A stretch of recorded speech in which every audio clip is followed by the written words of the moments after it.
सुप्रभातम। प्यारे बच्चों, आज मैं आपको बसंत भाग 2 के पाठ यानी दादी माँ को पढ़ाने जा रहा हूँ। देखिए, इस पाठ को लिखा है श्री शिव प्रसाद सिंह जी के द्वारा। यह पाठ संस्मरण विधा में लिखा है। लेखक घर से बाहर है।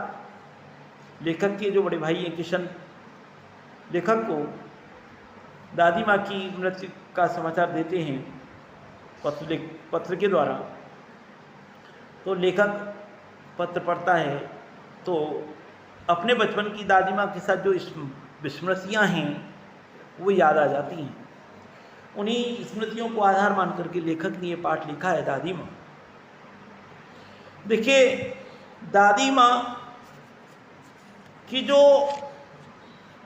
चरित्र को यहाँ लेखक ने दिखाया है, बहुत ही सुंदर ढंग से प्रस्तुत किया है। बरसात के दिन खत्म हो चुके हैं और गांव के बाहर चारों तरफ पानी हिलोरे मार रहा है। कुआर का महीना आ चुका है। धूप में थोड़ी तेजी है और जो पानी भरा हुआ है गांव के बाहर, उसमें झाग हो गए हैं और एक विशेष प्रकार की दुर्गंध उसमें से निकल रही है। गांव के दूसरे बाल बच्चे जो पानी भरा हुआ है उसमें नहा रहे, डुबकी लगा करके। लेखक कहता है, मेरे अंदर भी घोड़क उठ रही थी नहाने की, क्योंकि उस बचपन में गड्ढों में नहाना बहुत अच्छा लगता था, क्योंकि इतनी समझ नहीं होती थी कि इससे बीमार पड़ेंगे क्या होगा, लेकिन नहाना तो नहाना ही है बचपन में। लेखक इस बार 1-2 बार नहाया ही था कि उसे बीमार हो गया। और बीमार ऐसा हुआ कि पहले तो जो ज्वर था वो जल्दी उतर जाता था, लेकिन इस बार जो ज्वर चढ़ा है वो ऐसा चढ़ा कि ढेरों ऊपर रजाइयाँ डाली गईं, फिर भी ज्वर नहीं उतरा और रात के 12 बजे के बाद ज्वर उतरा। दादी माँ मेरी चारपाई के पास दिन रात बैठी रहती, मेरी देखभाल करती। कभी कपड़े से मेरे हाथ पैरों को पोंछा जाता, कभी खाने में नींबू और साबु दिया जाता। दादी माँ नहा करके आई थी और उनके सफ़ेद बालों से पानी टपक रहा था। दादी माँ ने अपना आंचल खोला, पता नहीं उसमें क्या था, लेकिन लग रहा था वो मिट्टी थी और उन्होंने मेरे मुंह में डाल दी। लगता है वो किसी चमत्कारी चबूतरे की मिट्टी होगी। इस तरीके से वो दिन में कई बार मेरी देखभाल करती, हाथ पैरों को छूती, घर वालों से कहती कि कोई भी सीधे बीमार के पास सीधे न चला आए बाहर से। यदि घर में किसी प्रकार की कमी हो जाती तो घर वालों पर ही चिल्लाती रहती थी। तो इस तरीके से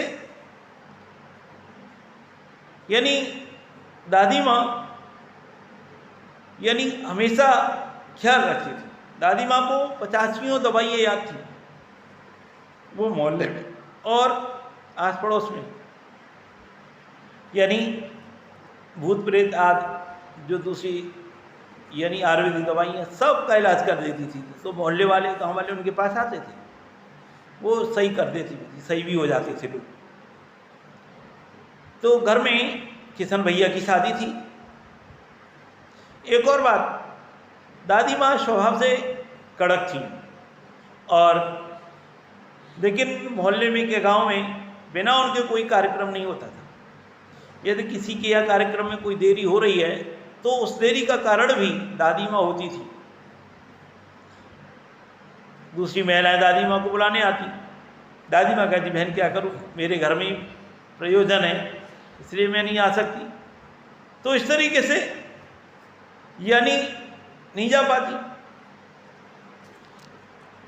किशन भैया की शादी थी उसमें लगी हुई थी। एक दिन क्या हुआ, अचानक की दादी माँ किसी पर चिल्ला रही थी, तो मैंने देखा, यानी लेखक कहता है मैंने देखा कि रामी की चाची एक कोने में छुपी खड़ी हैं और काफ़ी मेहनतें कर रही हैं, क्योंकि इस बार उनकी बेटी की शादी है और उन्होंने कुछ पैसे उधार लिए थे पहले। तो दादी माँ से कह रही थी कि मालकिन, मैं इस बार अपनी बेटी की शादी कर लूँ और अगली फसल जो आएगी उस पर आपके पैसे चुकता कर दूँगी। दादी माँ कहती है पता नहीं तेरी कितनी बार फसल आगे चली गई, लेकिन तूने अभी तक कुछ भी नहीं चुकाया। लेखक दादी माँ से कहता है, लेकिन दादी माँ लेखक को भी झाड़ देती है।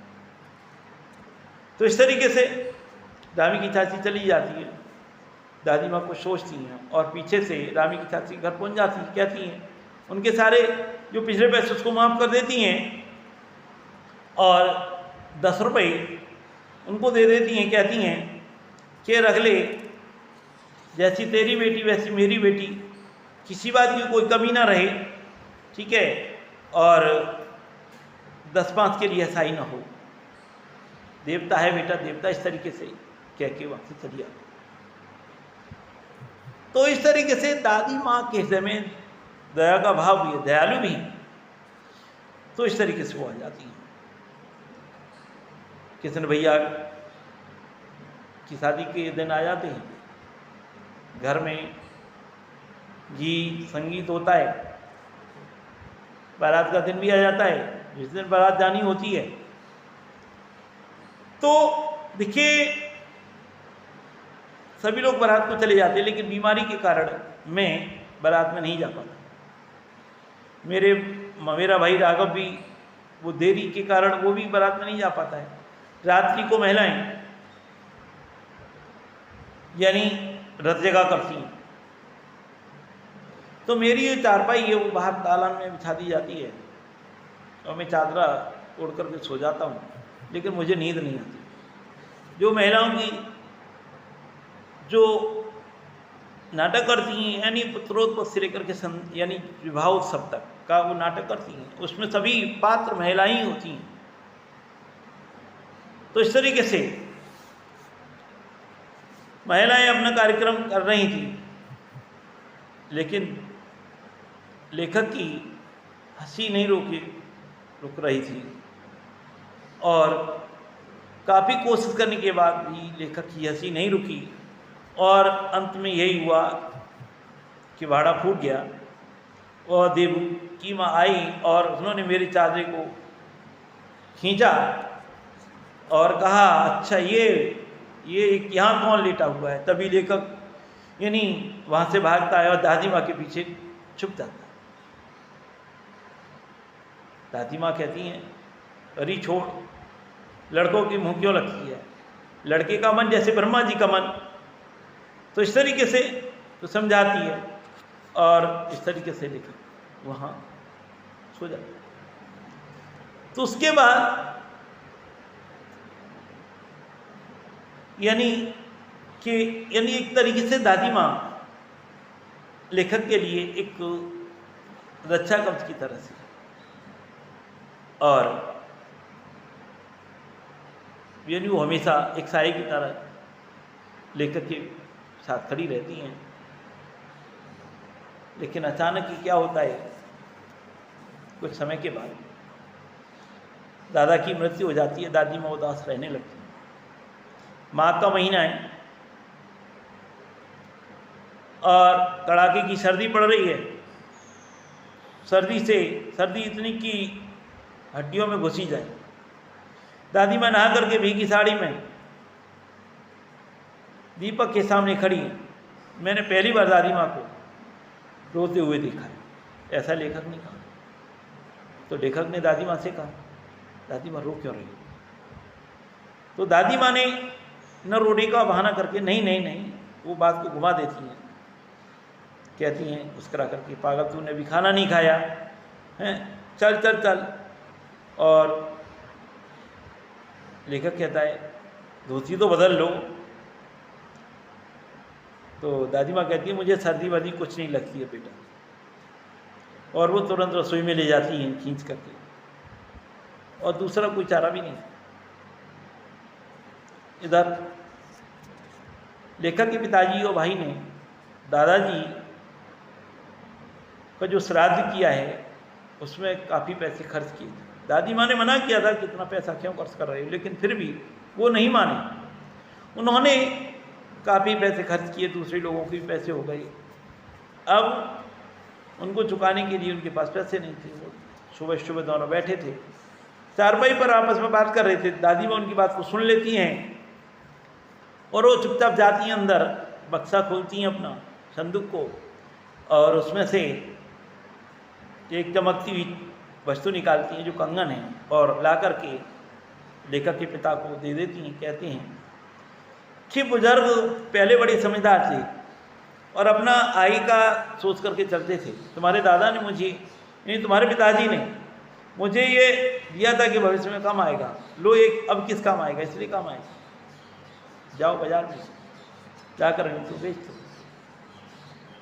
तो इस तरीके से आज दादी, ऐसा नहीं लगता है कि दादी माँ चली गई, लेखक सोच रहा है, ऐसे नहीं लगता कि दादी माँ चली गई हैं। तो इस तरीके से वो चुपचाप वहीं पर, यानी एकदम स्तब्ध होकर देखता है और केवल दादी माँ का चेहरा लेखक की आंखों में। तो देखिए, मैंने आपको पाठ का सारांश सुना दिया है, लेकिन ये वीडियो पहले भी आपके पास आ चुकी है, लेकिन फिर मैंने इसको रिपीट कर दिया है। पीडीएफ भी इसके आपके पास पहुंच चुकी है पहले, लेकिन इस बार सीबीएसई ने परीक्षा पाठ्यक्रम में थोड़ा बदलाव किया है। इस बार जो क्वेश्चन आएंगे वो एमसीक्यू बेस्ड होंगे, यानी इस बार के जो प्रश्न होंगे वो बहुविकल्पी आधारित होंगे और वो चैप्टर के अंदर से आएंगे। चैप्टर आपको पढ़ना है, यानी पाठ को आपको गंभीरता से, यानी ध्यानपूर्वक पढ़ना है।